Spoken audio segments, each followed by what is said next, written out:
In the quiet hours of evening, when the world settles into stillness, there are stories that call to us across the millennia, stories that speak not just of what was, but of what it means to be human. Tonight, we journey to a place where ambition reached toward heaven itself, where unity became division, and where the very foundations of human communication were forever changed. The story of Babel is one we think we know. A tower, pride, confusion. But like all ancient tales, it holds layers beneath its surface. Layers of daily life, of human aspiration, of divine mystery, and of consequences that ripple through time itself.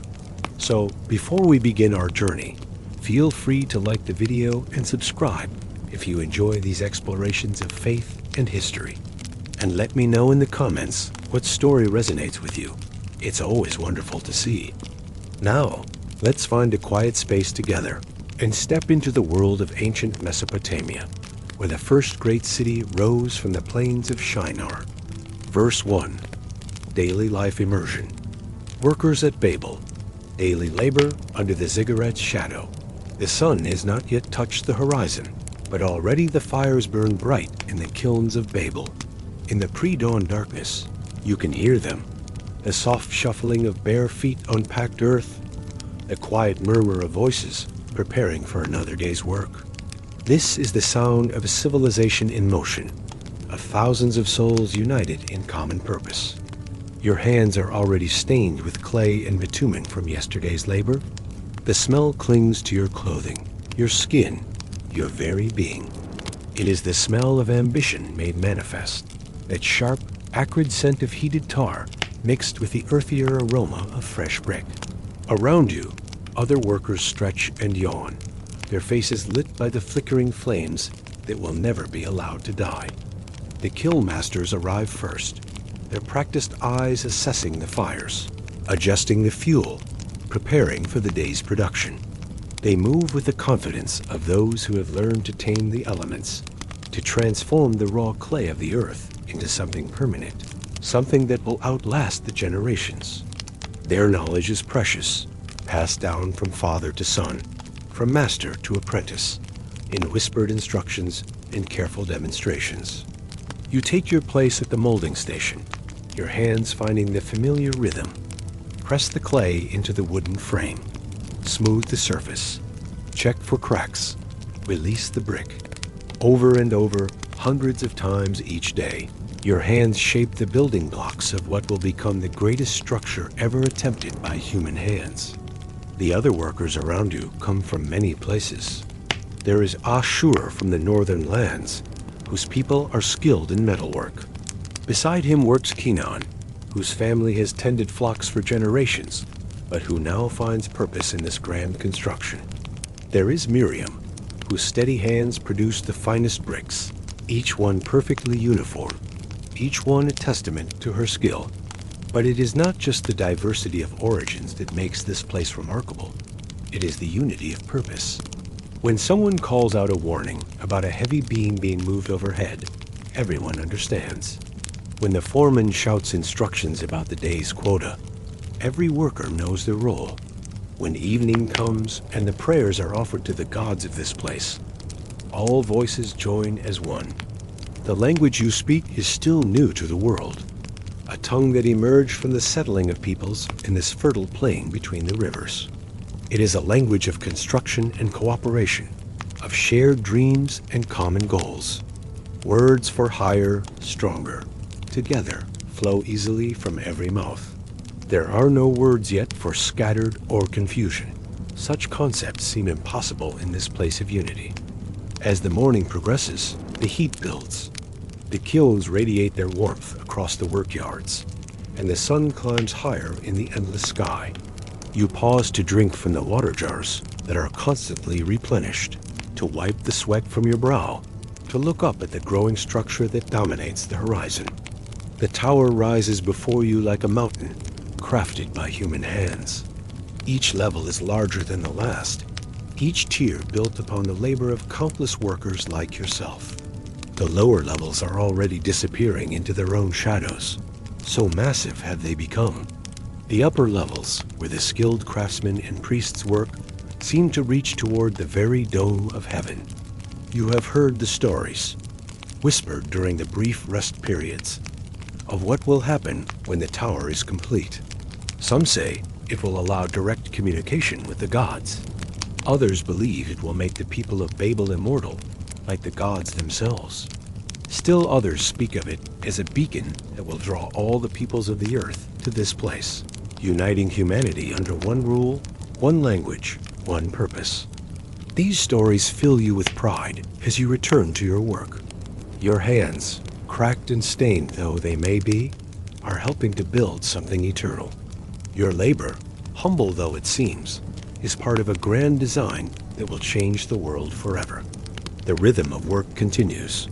The sound of hammers on wood, the scrape of trowels against brick, the calls of supervisors coordinating the massive undertaking. Somewhere in the distance, you can hear the singing of workers on the higher levels, their voices carrying down like the song of angels. You think of your children, who will grow up in the shadow of this completed tower. You think of their children, who will inherit a world transformed by what you are building today. The bricks you shape with your hands will outlast your body, will carry your contribution into generations yet unborn. As the day wears on, the work becomes meditation. Your hands move without conscious thought. Your body finds its rhythm. Your mind wanders to contemplation of the great work. What will it feel like when the tower is complete? What will it mean for a human being to stand at its summit, to look down upon the earth from such a height? The sun reaches its zenith, and the heat becomes almost unbearable. This is when the work slows, when conversations begin, when the unity of purpose finds its voice in shared experience. Workers gather in whatever shade they can find, sharing bread, sharing water, sharing stories of home and family and dreams. An old man named Enoch, whose beard is white with brick dust and whose hands bear the scars of decades of labor, speaks of the early days of the project. When I was young, he says, his voice carrying the weight of memory, this was nothing but empty plain. The first bricks we made were crude things, barely held together. But look what we have accomplished. He gestures toward the tower, and all eyes follow. From ground level, it seems to fill the entire sky, its upper reaches lost in the afternoon haze. We have built something that will stand forever, Enoch continues. We have proved that humanity, working together, can achieve anything. The younger workers nod, their faces bright with the confidence of youth and shared purpose.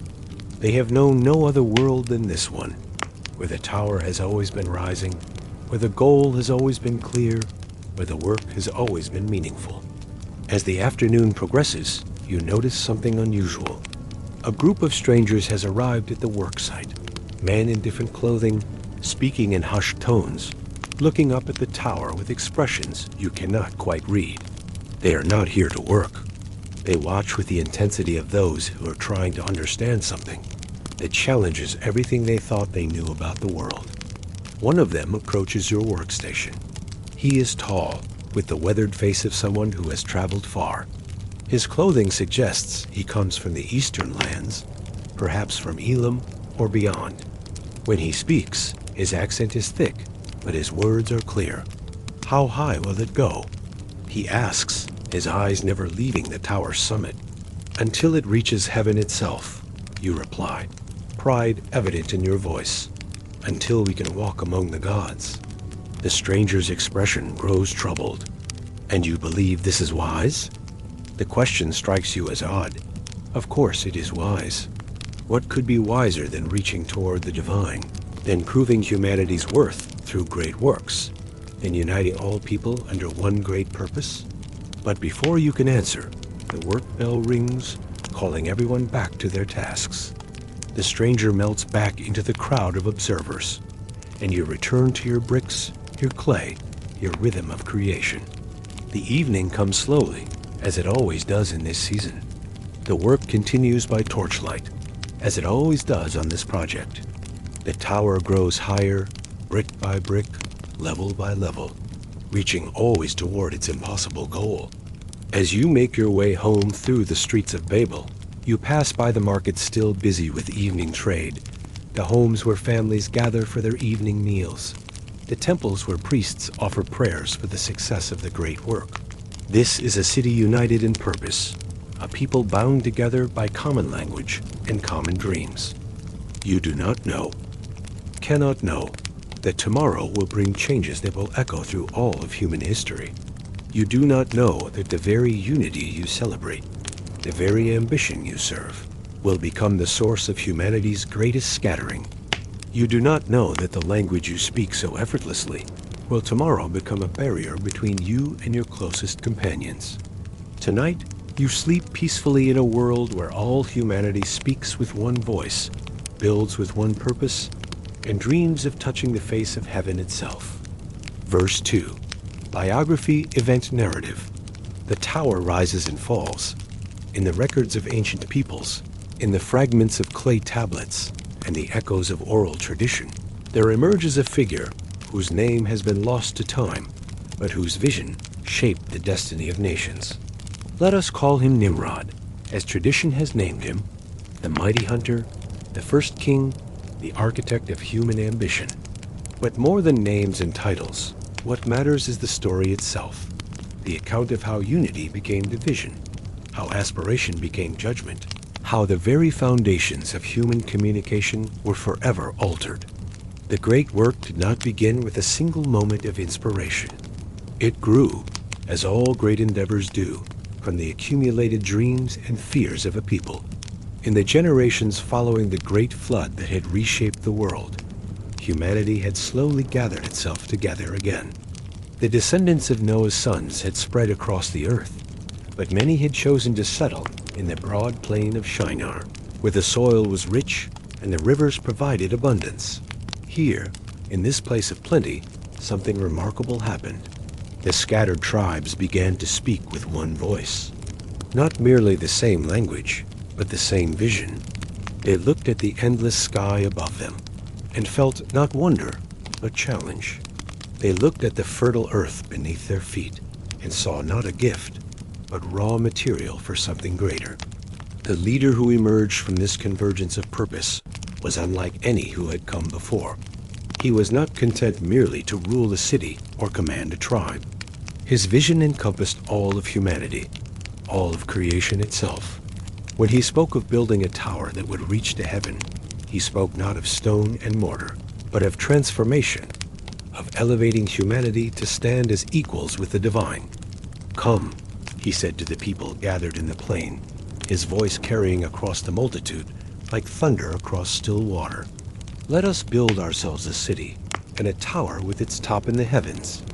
Let us make a name for ourselves, lest we be scattered across the face of the whole earth. The words resonated with something deep in the human heart, the desire for permanence, for significance, for unity in the face of an uncertain world. The memory of the great flood lingered in their collective consciousness, the fear that they might once again be scattered, diminished, forgotten. But more than fear drove them. It was hope, audacious and magnificent hope, that they could build something eternal. The construction began with ceremony and celebration. The first bricks were laid by the leader himself, his hands guiding the clay into place as thousands watched in reverent silence. Priests offered prayers to the gods of earth and sky, asking for blessing on the great work. Musicians played songs of unity and aspiration. Children scattered flowers on the foundation stones. But as the tower grew, so too did the ambition behind it. What had begun as a monument to human cooperation became something more profound, more troubling. The workers spoke increasingly of challenging the divine order, of proving that humanity need not remain forever subject to the whims of gods they could not see or understand. The leader walked among the construction sites daily, his presence inspiring ever greater efforts. He spoke to the workers not as subjects, but as partners in a cosmic endeavor. We are not building merely with brick and bitumen, he would say. We are building with hope itself. We are constructing a bridge between earth and heaven, a pathway that will allow all humanity to ascend to its rightful place. The tower rose with unprecedented speed, level upon level, tier upon tier, each section more magnificent than the last. The lower levels housed the workshops and storage areas, vast chambers filled with the tools and materials of construction. The middle levels contained the administrative quarters, where scribes recorded the progress of the work and planners designed the ever-ascending structure. But it was the upper levels that captured the imagination of all who beheld them. Here, the tower began to take on an almost otherworldly quality. The chambers were built not for human comfort, but for divine encounter. The walls were covered with precious metals and stones, arranged in patterns that seemed to shift and dance in the flickering light of ceremonial flames. As the tower neared what many believed would be its final height, a strange anticipation settled over the city of Babel. Workers spoke in hushed tones of the day when the summit would be complete, when the first human being would stand in the presence of the gods themselves. Some spoke of it as a moment of triumph, others as a moment of terrible revelation. The leader himself seemed to change as the tower grew higher.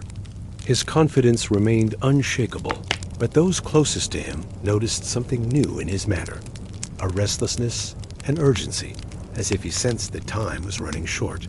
He spent longer hours at the construction sites, his eyes constantly turned upward, measuring the distance between earth and heaven. Soon, he would say to his closest advisors, very soon, we will know the truth of things.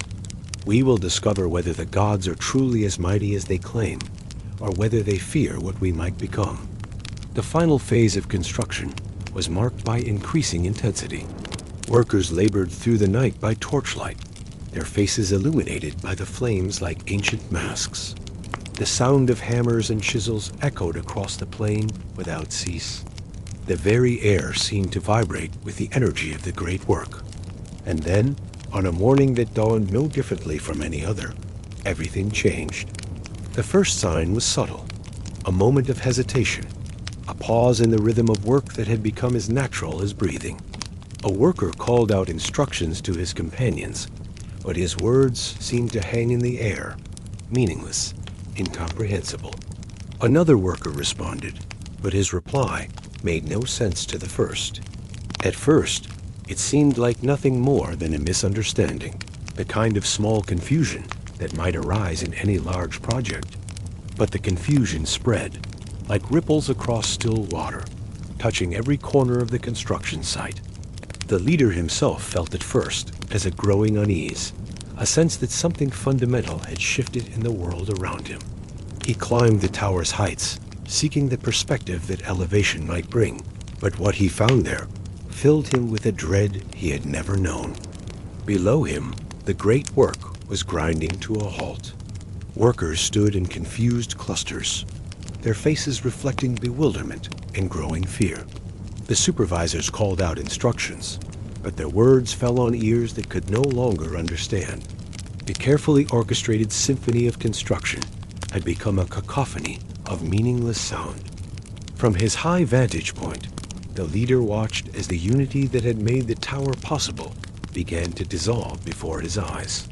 Groups of workers, unable to communicate with their former companions, began to gather with others who shared their suddenly strange new language. The bonds of common purpose that had held the project together were severing one by one. He descended quickly, hoping to restore order, to find some way to bridge the growing gaps in understanding. But when he opened his mouth to speak, his own words sounded foreign in his ears. The language he had used to inspire and unite now served only to divide and confuse. The divine intervention, for that is what it was, came not with thunder and lightning, but with the quiet precision of a surgeon's blade. The unity of language that had made the tower possible was removed as easily as snuffing out a candle. Where there had been one people with one purpose, there were now many peoples with many purposes, each group locked within its own linguistic world. The abandonment of the tower was not immediate. For days, confused workers continued to arrive at the construction sites, hoping somehow to continue the great work. But without the ability to coordinate their efforts, without the shared language that had made cooperation possible, the project was doomed. Small groups began to drift away first, drawn by the instinctive need to be with others who could understand their words. Families gathered their belongings and departed for distant lands, following the paths that would lead them to become the founders of new nations and new cultures. The leader himself was among the last to leave. He stood for hours at the base of the unfinished tower, his hands pressed against the bricks that had once represented humanity's highest aspiration. The structure that had promised to unite all peoples under one great purpose now stood as a monument to division, its unfinished summit a testimony to the limits of human ambition. In the years that followed, the Tower of Babel became a ruin. The wind and rain wore away at its edges. The sun baked its bricks until they cracked and crumbled. Nature reclaimed the construction sites, and the great plain of Shinar grew quiet once again. But the consequences of what had been attempted there echoed through all of human history. The scattered peoples carried their new languages to every corner of the earth, establishing the diversity of tongues that would characterize humanity for all time to come.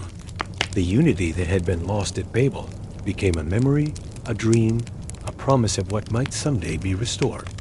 The leader whose vision had made it all possible vanished into the mists of legend, his name preserved only in fragments of ancient stories.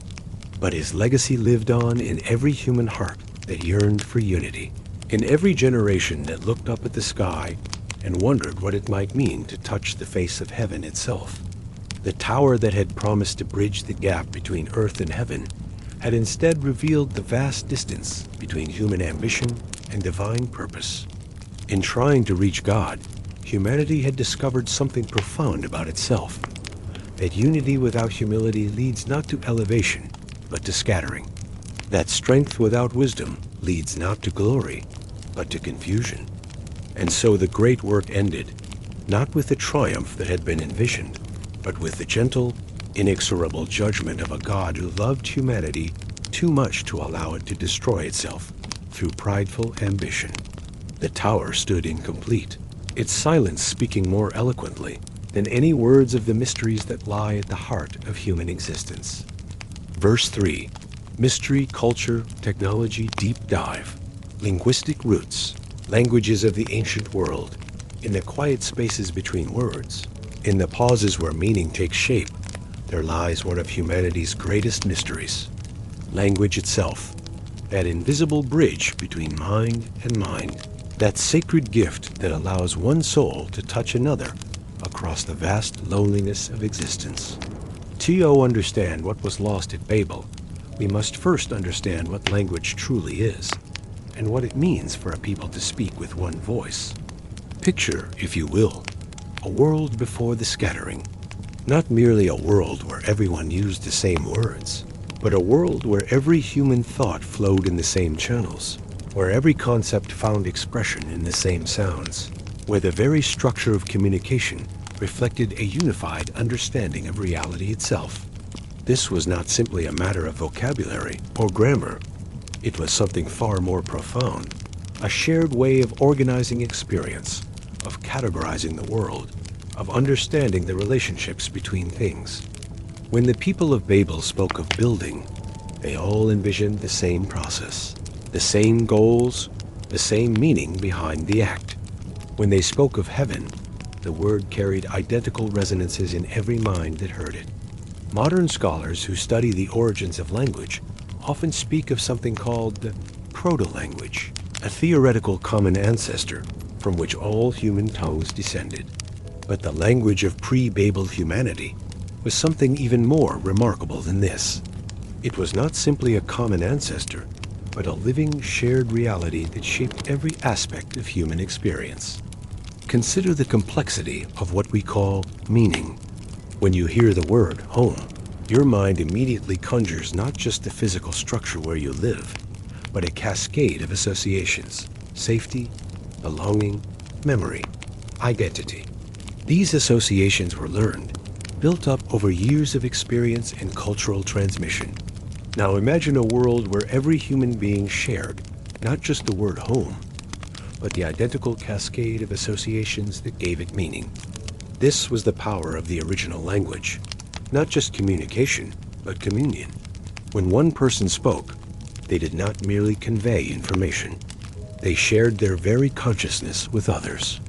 The barriers between individual minds, barriers that we now take for granted, were far more permeable than we can easily imagine. The linguistic evidence for this unity is scattered throughout the ancient world like fragments of a broken mirror, each piece reflecting glimpses of a greater whole. In the creation myths of distant cultures, we find remarkably similar patterns, the same archetypal stories, the same symbolic structures, the same fundamental understanding of humanity's place in the cosmos.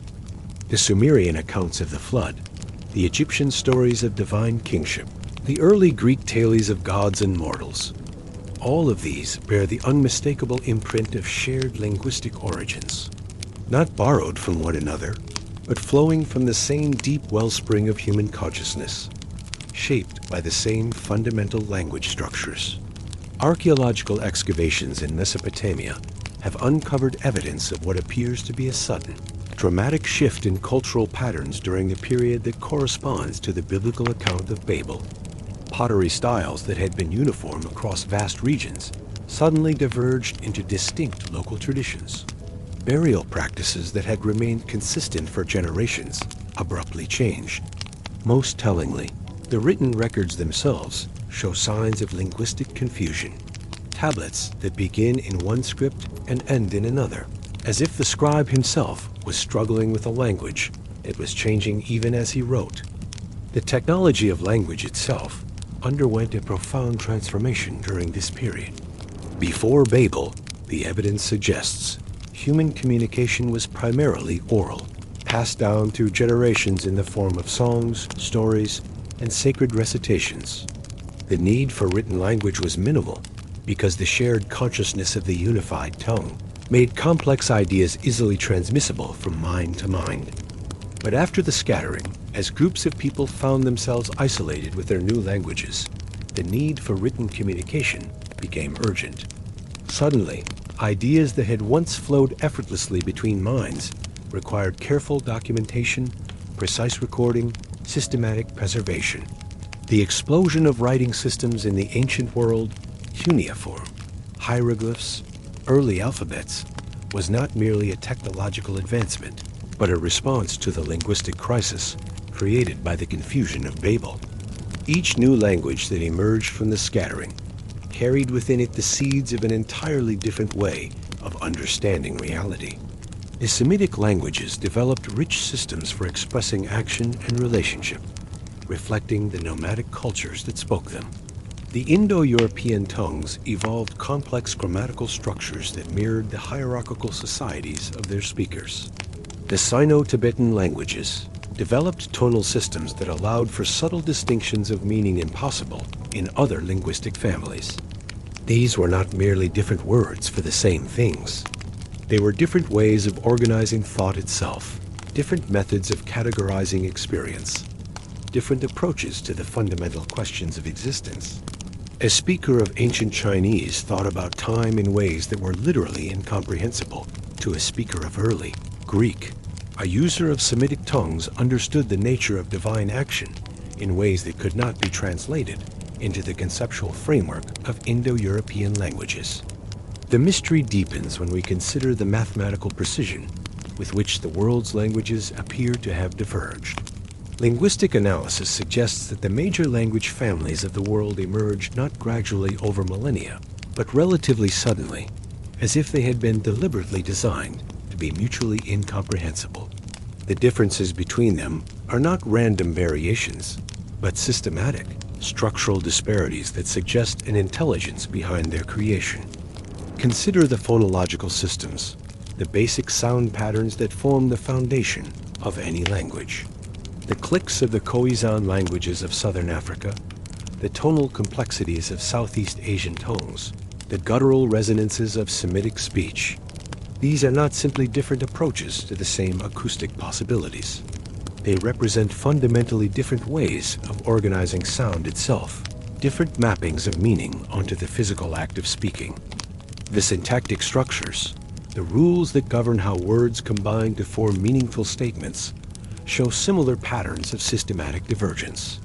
Some languages build meaning by adding prefixes and suffixes to root words, creating single terms that express what other languages require entire sentences to convey. Others rely on word order to convey relationships that still other languages embed in the words, themselves through grammatical case systems.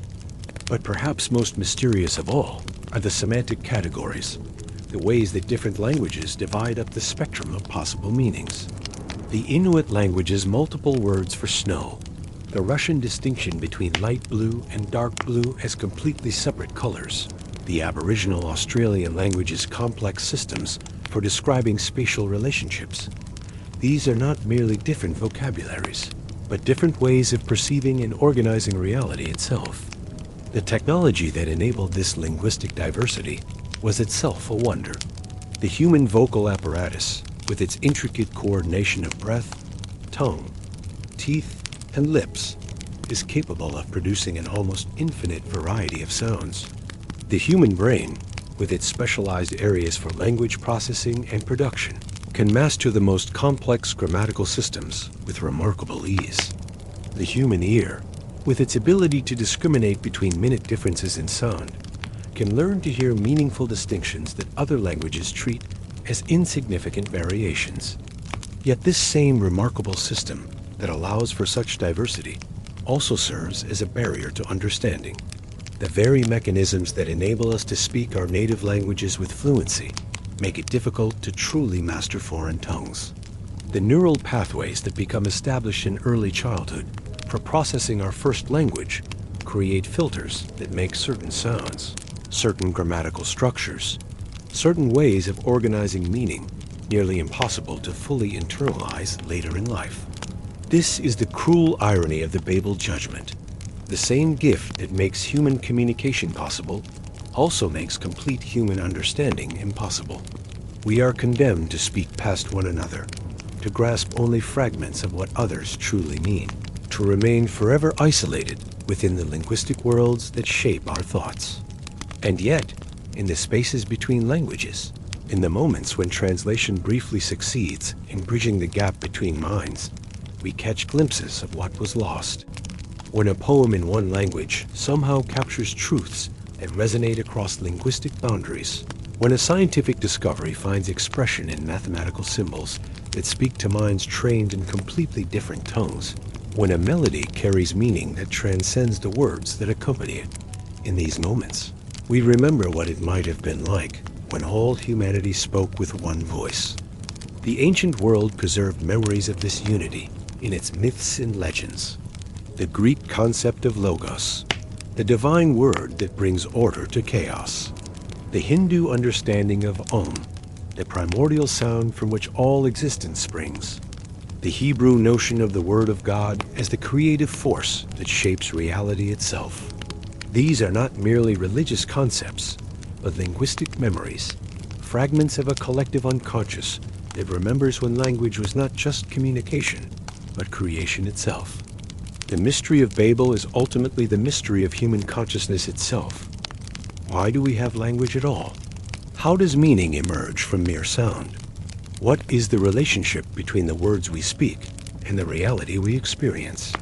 These questions, which began at Babel, continue to challenge us today. In our modern world, we have developed technologies that seem to promise a return to linguistic unity. Machine translation, universal languages, global communication networks. All of these represent attempts to bridge the gaps that were created when the original language was shattered. Yet somehow, these technological solutions leave us feeling more isolated than ever, more aware of the fundamental barriers that separate mind from mind. Perhaps this is because the problem of Babel was never merely linguistic. It was spiritual, existential, rooted in the very nature of human consciousness itself. The scattering of languages was not just a punishment for human pride, but a gift, the gift of diversity, of different ways of seeing, of the creative tension that emerges when different perspectives encounter one another. The languages that emerged from Babel did not simply divide humanity, they enriched it. Each tongue became a unique lens through which to view reality, a distinct voice in the grand symphony of human expression. The poetry of one language captures truths that cannot be expressed in another.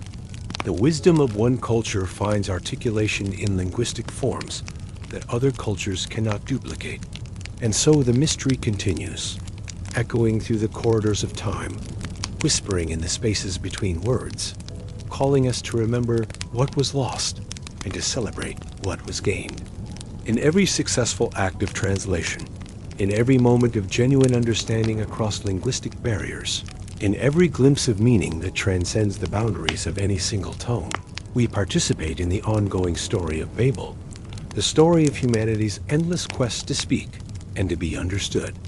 Verse 4, contrasting perspective, a traveler from Elam, watching a city unravel. The road from Elam to Babel was one I had traveled many times in my life as a merchant, but never with such foreboding in my heart. Word had reached our mountain settlements of the great work being undertaken in the plain of Shinar, a tower that would reach to heaven itself, built by a people united in purpose, as no people had ever been before. Some of our elders spoke of it with wonder, others with growing unease. I had come to see for myself what manner of thing was rising in the land between the rivers. My name is Ashpenaz, and I am a keeper of the old ways. My people have dwelt in the highlands of Elam for generations beyond counting, tending our flocks, working our terraced fields, maintaining the ancient customs that our fathers received from their fathers. We are a people of the mountains, comfortable with solitude, suspicious of the grand schemes that flourish in the lowlands. The news of Babel's tower troubled us in ways we could not easily name. The journey took many days, and with each step toward the plain, I encountered more travelers heading in the same direction. Merchants from distant lands, scholars drawn by curiosity, pilgrims seeking to witness history in the making. All spoke the same language, that universal tongue that had emerged in the generations since the Great Flood, binding all humanity together in common speech. Yet even then, before I reached Babel itself, I noticed something that made me uneasy. The travelers spoke the same words, but their accents were different, their mannerisms distinct. The way a man from the northern steppes gestured while speaking was not the same as the way a woman from the southern marshes expressed herself. Beneath the surface unity of language, there remained the deeper diversities of culture, temperament, and understanding. When I finally crested the last hill before the plain of Shinar, the sight that greeted me was unlike anything I had imagined. The tower rose before me like a mountain crafted by human hands, its lower levels lost in their own shadows, its upper reaches seeming to pierce the very dome of heaven. Around its base stretched a city larger than any I had ever seen, its streets filled with countless thousands of people, all moving with the focused energy of those engaged in a great work. But it was not the size of the tower that struck me most forcefully. It was the sound. The entire plain resonated with the rhythm of construction. A vast symphony of human effort, it could be heard from miles away. Hammers on stone, voices calling instructions, the creak of wooden cranes, the rumble of carts loaded with building materials. It was the sound of a civilization in the full flower of its ambition. I made my way into the city, seeking a place to rest and observe. The streets were laid out with mathematical precision, each district serving a specific function in the great work. Here were the quarters where the skilled craftsmen lived. There the markets where materials were bought and sold. Beyond that, the administrative centers where the scribes recorded the progress of construction. Everywhere I looked, I saw the same thing. Unity of purpose expressed through diversity of function. Each person knew their role. Each group understood their contribution to the whole. The brickmakers worked in perfect coordination with the mortar mixers, who in turn synchronized their efforts with the transport teams who carried materials to the construction sites. It was like watching a vast organism, each part functioning in harmony with every other part. I found lodging in a modest inn near the craftsman's quarter, and there I began to listen. The conversations I overheard were filled with pride and anticipation. Workers spoke of their small role in the great endeavor, as if they were participants in the very creation of the world. Mothers told their children that they were growing up in the most important time in human history. Elders spoke of the tower as humanity's greatest achievement, a monument that would stand for all time. But I also heard other voices, quieter ones, speaking words that troubled me. Some of the workers spoke of the tower not merely as a great building, but as a challenge to the gods themselves. I heard conversations about what would happen when the summit reached heaven, about humanity's right to stand as equals with the divine. These were not merely the idle boasts of laborers proud of their work. They were expressions of a deeper ambition, a desire to transcend the natural order itself. As a man of the mountains, I was accustomed to thinking of the divine as something vast and terrible, something that demanded reverence and humility. The gods of my people were not distant abstractions, but living forces that could be encountered in the howling wind, the crashing thunder, the trembling earth. The idea of building a structure to challenge them filled me with a dread I could barely comprehend. I spent my days wandering through the city, observing the work, listening to the conversations. I visited the markets where goods from across the known world were traded, the temples where prayers were offered for the success of the great work, the administrative centers where the project was planned and coordinated. Everywhere I went, I saw the same remarkable unity of purpose, the same unwavering confidence in the righteousness of the endeavor. But I also saw something else, something that the inhabitants of Babel seemed not to notice. Beneath the surface harmony, there were tensions, small fractures in the unity that bound the great work together. The skilled craftsmen looked down on the common laborers. The administrators spoke with condescension to the workers. The priests maintained their own councils, separate from the secular leadership of the project. These divisions were subtle, expressed more in tone and gesture than in open conflict. But to an outsider's eye, they were clearly visible. The unity of Babel was real, but it was also fragile, held together by the shared focus on the tower, rather than by any deeper bonds of understanding or affection. I had been in the city for 7 days when I witnessed something that changed my understanding of everything I had seen. I was standing in one of the public squares, watching a group of children play in the shadow of the tower when a man approached me. He was tall and weathered, with the bearing of one who had traveled far and seen much. His accent marked him as coming from lands even more distant than my own. "You are not from this place," he said, and it was not a question but a statement. "No," I replied. "I am from the mountains of Elam. I have come to see the great work." He nodded slowly, his eyes never leaving the tower. "And what do you think of it?" I considered my words carefully. "It is magnificent, but it troubles me." "Why?" I struggled to express the unease that had been growing in my heart. "It seems to me that they are building not merely a tower, but a challenge to the natural order. They speak of reaching heaven as if it were their right, as if the gods had no say in the matter." The stranger's expression grew grave. "You see clearly. I have watched many cities rise and fall.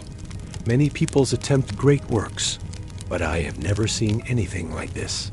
The ambition here is not merely human. It is something more, something that reaches beyond the boundaries of what mortals should attempt."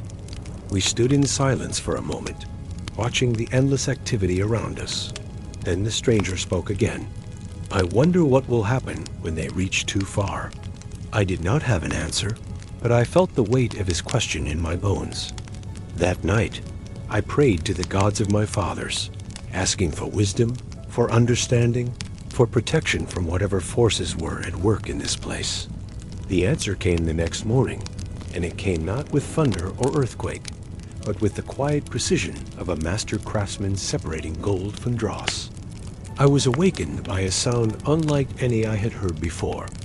Not the usual symphony of construction, but something else, something that made my blood run cold. It was the sound of human voices, but changed, confused, no longer harmonious. I dressed quickly and made my way to the streets, where I found a scene that will remain etched in my memory until my dying day. The workers were standing in small groups, their faces filled with bewilderment and growing fear. They were speaking, but their words made no sense. Not to me, not to each other, not even to themselves. The universal language that had bound all humanity together had been shattered, replaced by a babel of incomprehensible sounds. I watched as a foreman tried to give instructions to his crew, his voice rising in frustration as they stared at him with uncomprehending eyes. I saw a mother calling to her child, her words meaning nothing to the little one who had understood her perfectly just the day before. I witnessed friends attempting to communicate with each other, their shared language suddenly become a barrier between them. But perhaps most heartbreaking of all was the sight of the tower itself. The great work that had required such perfect coordination, such seamless cooperation, ground to a halt as its builders found themselves unable to work together. The unity that had made it possible was gone, replaced by confusion and growing fear. I stood at the edge of the construction site, watching as the carefully orchestrated symphony of human effort dissolved into chaos. Workers who had labored side by side for months now gathered in small groups based on the new languages they found themselves speaking. The barriers that had been created were not just linguistic, they were psychological, cultural, spiritual. As an outsider, I could see what the inhabitants of Babel could not, that this was not merely a natural development, but a divine intervention. The same power that had once confused the languages of the earth was now at work again, but with surgical precision. The unity that had enabled the great work was being dismantled, not through violence or catastrophe, but through the quiet alteration of the most fundamental human capacity, the ability to communicate with one another. Over the following days, I watched as the city began to empty. Groups of people who could understand each other packed their belongings and departed for distant lands, following the pull of their new languages toward the places where they would eventually settle. The great work was abandoned, its unfinished summit standing as a monument to the limits of human ambition. The leader of the project, the man whose vision had made it all possible, was among the last to leave. I saw him standing at the base of the tower on the final day, his hands pressed against the bricks, as if he could somehow restore what had been lost through the sheer force of his will. But the unity that had made the tower possible was gone forever, scattered to the four winds along with the peoples who had built it. I too departed from Babel, but not before I had learned something profound about the nature of human ambition and divine judgment. The tower had been magnificent, the unity of purpose remarkable, the skill of the builders undeniable. But beneath it all had been a pride that sought to elevate humanity above its proper place in the order of creation. The judgment that fell upon Babel was not cruel or arbitrary. It was necessary, a loving correction that prevented humanity from destroying itself through its own hubris. The scattering of languages was not merely a punishment, but a gift, the gift of diversity, of different perspectives, of the creative tension that emerges when different ways of seeing the world encounter one another. As I made my way back to the mountains of Elam, I carried with me not just the memory of what I had witnessed, but a deeper understanding of the relationship between human ambition and divine purpose. The Tower of Babel had reached toward heaven, but it had forgotten that heaven reaches down to earth in ways that human construction can never achieve. The languages that emerged from the confusion of Babel would carry the scattered peoples to every corner of the earth, where they would establish new cultures, new ways of understanding, new approaches to the eternal questions of human existence. The unity that had been lost would be replaced by a diversity that would enrich all of humanity, even as it made perfect communication impossible. In the years that followed, I would encounter speakers of many of the languages that had emerged from Babel's confusion. Each group had developed its own understanding of what had happened, its own way of interpreting the events I had witnessed. But in every account, in every retelling, there was the same underlying recognition that humanity had reached too far, too fast, and had been lovingly corrected by a wisdom greater than its own. The tower stands empty now, its bricks weathered by sun and rain, its chambers silent and abandoned. But its legacy lives on in every human heart that yearns for unity while celebrating diversity, in every generation that looks up at the sky and wonders what it might mean to touch the face of heaven itself. The story of Babel is not just a story of judgment, but a story of grace. The grace that scatters in order to preserve, that confuses in order to clarify, that separates in order to ultimately unite. Conclusion. As night settles over the ancient plain of Shinar, and the stars emerge in their eternal patterns above the ruins of human ambition, we find ourselves at the end of our journey through one of history's most profound stories.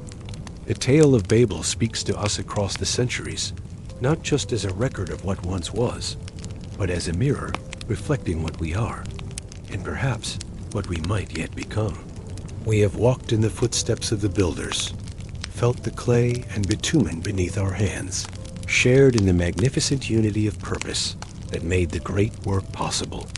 We have witnessed the rise and fall of human ambition, seen how the very qualities that enable our greatest achievements, unity, vision, determination, can also lead us toward our most dangerous overreach.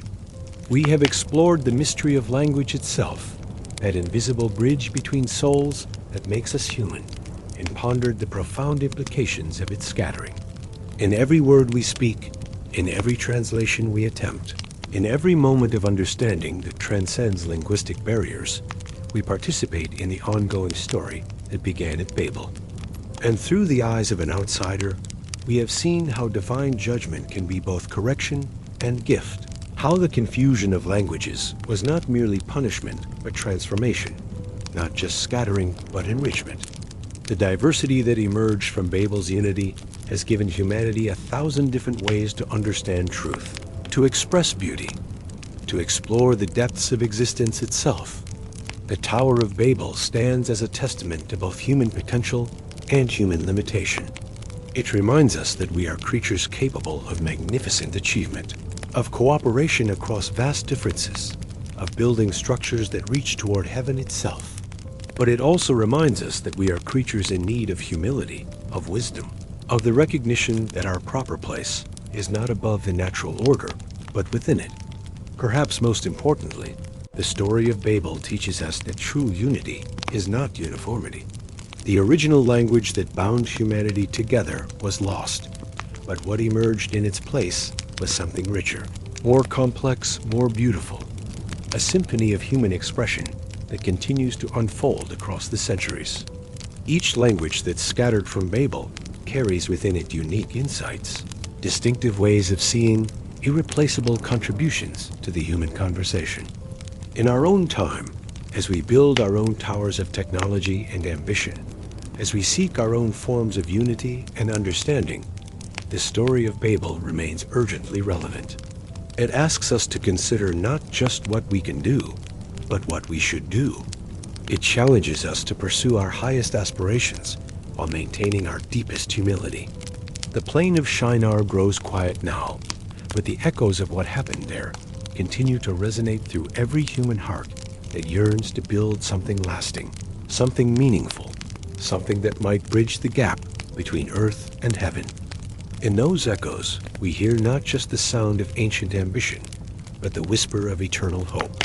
The hope that someday, somehow, the scattered fragments of human understanding might be gathered together again, not in the uniformity of a single language, but in the harmony of countless voices singing in perfect, diverse unity. Thank you for joining me on this journey through the mists of time and the depths of human experience. In the comments below, I'd love to hear your reflections on this ancient story and its meaning for our modern world. What speaks to you most deeply about the tale of Babel? How do you see its themes playing out in our contemporary struggles with unity and diversity, with ambition and humility, with the eternal human desire to build something that will outlast our brief time on this earth? Until we meet again in the quiet spaces where history and mystery intersect, may you find wisdom in the spaces between words, unity in the celebration of diversity, and hope in the endless human capacity to build bridges across the chasms that seem to separate us. This is the Shepherd's Candle, your tour guide through history.